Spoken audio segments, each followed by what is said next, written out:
Hello friends, कैसे हैं आप सभी। आई होप सभी अच्छे होंगे और सबकी पढ़ाई भी बहुत अच्छी चल रही होगी। तो आज के इस वीडियो में हम एक नई एक्सरसाइज 8.2 के क्वेश्चन नंबर 3 को सॉल्व करेंगे, जो कि हमारे क्लास 9 का मैथ्स है। तो इससे पहले हमने क्लास 9 मैथ्स का एक्सरसाइज 8.2 के क्वेश्चन नंबर फर्स्ट और सेकंड को कर चुके हैं। वहाँ तक हमारा पूरा हो चुका है। तो अगर आपने वो वीडियोस नहीं देखी हैं तो आप मेरी प्लेलिस्ट में जाकर उनको देख सकते हैं, आपको क्वेश्चनों के सॉल्यूशन मिल जाएंगे। तो आज के इस वीडियो में हम क्वेश्चन नंबर 3 को सॉल्व करते हैं। तो उससे पहले हम इस क्वेश्चन को रीड कर लेते हैं कि इसमें क्या पूछा गया है। तो देखिए, हमारा क्वेश्चन इस प्रकार से है कि ABCD एक आयत है जिसमें PQRS क्रमशः भुजाओं AB BC CD और DA के मध्य बिंदु हैं। तो दर्शाइए कि चतुर्भुज PQRS एक समचतुर्भुज है। तो ये क्वेश्चन के अनुसार हमें क्या करना है, ABCD एक आयत बनाना है। तो मैंने ABCD एक आयत के रूप में इसको ड्रॉ कर लिया है। अब बोला है उन्होंने कि AB BC CD और DA के जो मध्य बिंदु हैं वो PQRS, इस प्रकार से ये इसके मध्य बिंदु दिए हैं। तो इसके लिए हमें एक रचना भी करनी पड़ेगी, क्योंकि ये आयत है तो आयत के विकर्ण भी क्या होते हैं, बराबर होते हैं। तो हमने इसके लिए एक रचना कर ली कि ये आयत के जो विकर्ण हैं AC और BD ये आपस में बराबर हैं। तो इसके विकर्णों को आपस में मिला दिया हमने, AC और BD को मिला दिया। तो अब हम लिख लेंगे कि हमें क्या क्या दिया गया है, क्या हमें सिद्ध करना है और हमने रचना क्या की है। तो सबसे पहले हम लिख देंगे दिया है कि ABCD एक आयत है। ABCD एक आयत है तथा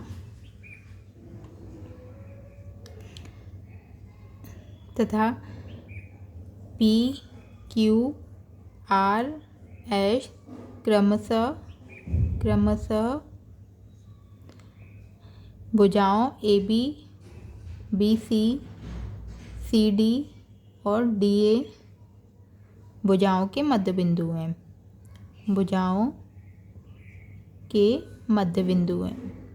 मध्य बिंदु हैं। इसके साथ साथ में हमें सिद्ध क्या करना है, क्वेश्चन में पूछा है PQRS एक समचतुर्भुज है। तो ये हमें सिद्ध करना है क्या PQRS एक समचतुर्भुज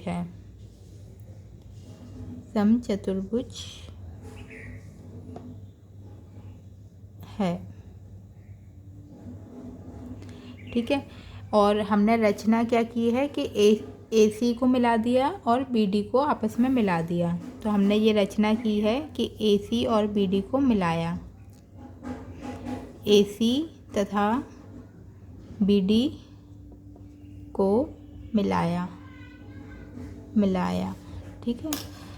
तो इतना तो हमने इसकी इतना हमने इसका इंट्रोडक्शन लिख दिया। अब प्रमाण लिख सकते हैं या फिर उपपत्ति लिख सकते हैं। तो मेन सॉल्यूशन यहाँ से हमारा स्टार्ट होता है। तो सबसे पहले हम क्या करेंगे कि इसमें 4 त्रिभुज मिल रहे हैं। पहला क्या है, ADC एक त्रिभुज ये है। दूसरा है ABC एक त्रिभुज ये हो गया। तीसरा त्रिभुज हम ले लेंगे ADB और चौथा त्रिभुज हम ले लेंगे BCD। तो ये इन 4 त्रिभुजों को लेकर हम PQRS को एक समचतुर्भुज सिद्ध करेंगे। तो सबसे पहले हमने ले लिया त्रिभुज ABD में, ABD में हमने ले लिया। तो अब इसमें क्या है, A B और D ये वाला त्रिभुज है, A B और D इस त्रिभुज की बात कर रहे हैं। तो इस त्रिभुज में P क्या है, मध्य बिंदु है किसका, AB का, और S किसका मध्य बिंदु है, DA का। तो वही चीज़ हम इधर लिख देंगे कि P जो है वो AB का मध्य बिंदु है, AB का मध्य बिंदु है और एस जो है वो डी ए का मध्य बिंदु है, डी ए का मध्य बिंदु है। तो जब ये मध्य बिंदु दोनों मिल जाते हैं तो हम क्या कर सकते हैं कि कोई भी एक त्रिभुज के दो युग्म बराबर या समांतर हों तो वो हमारा क्या त्रिभुज होता है, मध्य बिंदु प्रमेय द्वारा उस वो हाफ कहलाया जाता है। तो मैं एक बार लिख के दिखा देती हूँ। तो जब ये मध्य बिंदु हैं तो क्या होगा, एस पी जो है वो समांतर है बी डी के, बी डी, ये जो एस पी वाली लाइन होगी ये किसके समांतर होगी, बी डी वाली लाइन के समांतर होगी। ठीक है, तो वो इधर लिख के दिखा दिया। इसी प्रकार से जो एस पी है वो हाफ किसका है, बी डी का। तो एस पी जो है वो हाफ ऑफ बी डी। तो ये हमारा किसके द्वारा आ रहा है, मध्य बिंदु प्रमेय द्वारा, मध्य बिंदु प्रमेय द्वारा। तो इसको हम इक्वेशन फर्स्ट मान लेंगे। तो ये क्या हो रहा है कि मध्य बिंदु प्रमेय द्वारा क्या होता है कि दो रेखाएं आपस में, एक तो मतलब दिखने से ही पता चल रहा है कि एक छोटी एक बड़ी है, तो ये क्या होगी, समांतर होगी और हाफ होगी। तो ये हमारे एक त्रिभुज का मध्य बिंदु प्रमेय द्वारा हमने ये सिद्ध कर दिया। अब इसको मैं रफ कर देती हूँ, आगे की इक्वेशनों को और निकालेंगे। उसके आगे का इधर लिखती हूँ। इसी प्रकार अभी हमने लिया था त्रिभुज ए बी डी को। अब इसके सामने वाला त्रिभुज ये कौन सा है, ये, यानी कि बी सी डी। अब इस त्रिभुज में ले लेंगे। तो इसी प्रकार त्रिभुज बी सी डी में, तो अब हमें क्या है, पूरा लिखने की ज़रूरत नहीं है, बस मध्य बिंदु प्रमेय द्वारा हम क्या दिखा देंगे कि बी सी डी में जो क्यू आर, यानी कि क्यू आर वाली जो लाइन है वो किसके समांतर है, बी डी के, और क्यू आर जो है वो हाफ ऑफ बी डी है, मतलब बी डी का 1/2 है। तो बी सी डी त्रिभुज में मध्य बिंदु प्रमेय द्वारा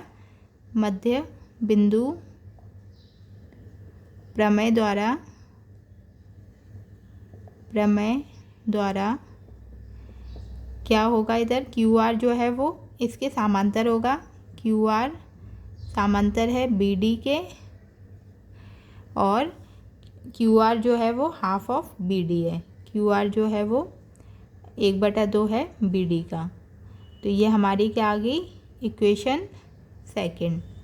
ठीक है, अब हमने दो त्रिभुज ले लिए, एक ये वाला एक ये वाला। अब त्रिभुज ले लेंगे ए बी सी। अब ये वाले त्रिभुज की बात कर रहे हैं ए बी सी में। तो इसी प्रकार त्रिभुज ए बी सी में मध्य बिंदु प्रमेय द्वारा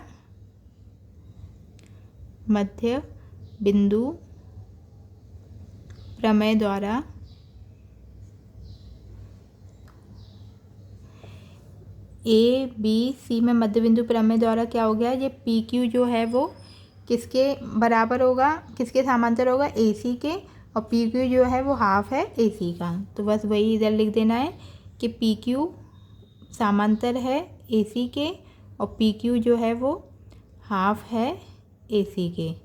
तो ये हमारी इक्वेशन थर्ड हो जाएगी। अब त्रिभुज कौन सा बचा, ये वाला ए डी सी, इस वाले त्रिभुज में लेंगे। तो त्रिभुज इसी प्रकार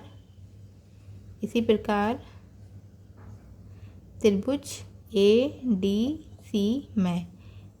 सी में मध्य बिंदु प्रमेय द्वारा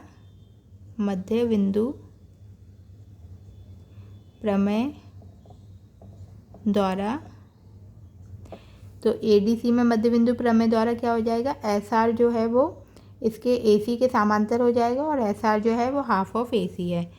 तो एस आर समांतर है ए सी के, और एस आर जो है वो हाफ है ए सी के।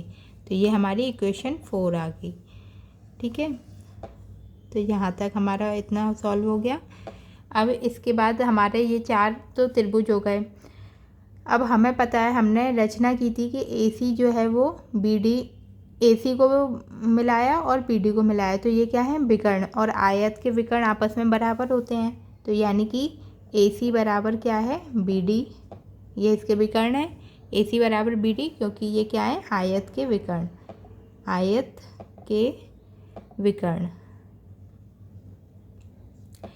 तो अब हम दोनों तरफ क्या कर देंगे 2 से भाग दे देंगे। तो दोनों ओर 2 से भाग देने पर तो दोनों ओर 2 से भाग दे देंगे तो 1/2 AC हो जाएगा ये, और ये 1/2 BD हो जाएगा। तो ये हमारी क्या होगी इक्वेशन 5।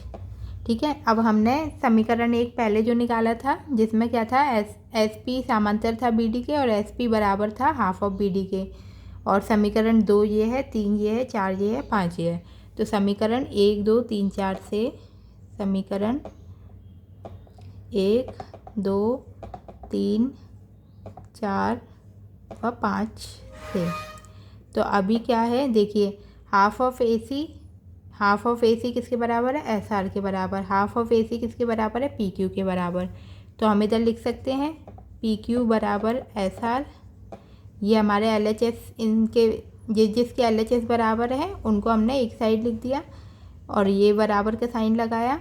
अब हाफ ऑफ BD किसके बराबर है QR के, और जो हमारी इक्वेशन फर्स्ट थी उसमें भी हाफ ऑफ BD किसके बराबर था SP के बराबर था। तो ये क्या हो गया हमारा PQ बराबर SR बराबर QR बराबर SP। तो ये क्या हो गए सारी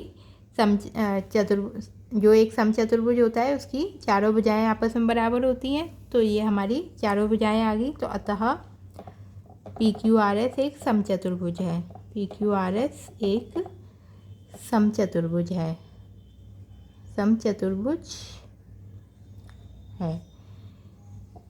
तो ये हमारा पूरा क्वेश्चन नंबर 3 कंप्लीट हुआ। तो आप वीडियो को पॉज कर करके उस पहले वाले स्टेप्स को नोट करिए, फिर उसके बाद ये equation 2nd 3rd 4th 5th आई उनको भी नोट करिए, तो जिससे आप फिर स्टेप बाय स्टेप समझिएगा तो आपको आसानी होगी समझने में। और अगर आप पहली बार वीडियो को देख रहे हैं तो इसको सब्सक्राइब ज़रूर करें, जिससे आने वाले वीडियोज़ के नोटिफिकेशन आपको मिलते रहेंगे। तो इसी प्रकार आप वीडियो देखते रहिए, लाइक करिए, सब्सक्राइब करिए और शेयर कीजिए। जो भी डाउट है तो आप मुझे कमेंट करके बिल्कुल पूछ सकते हैं। धन्यवाद।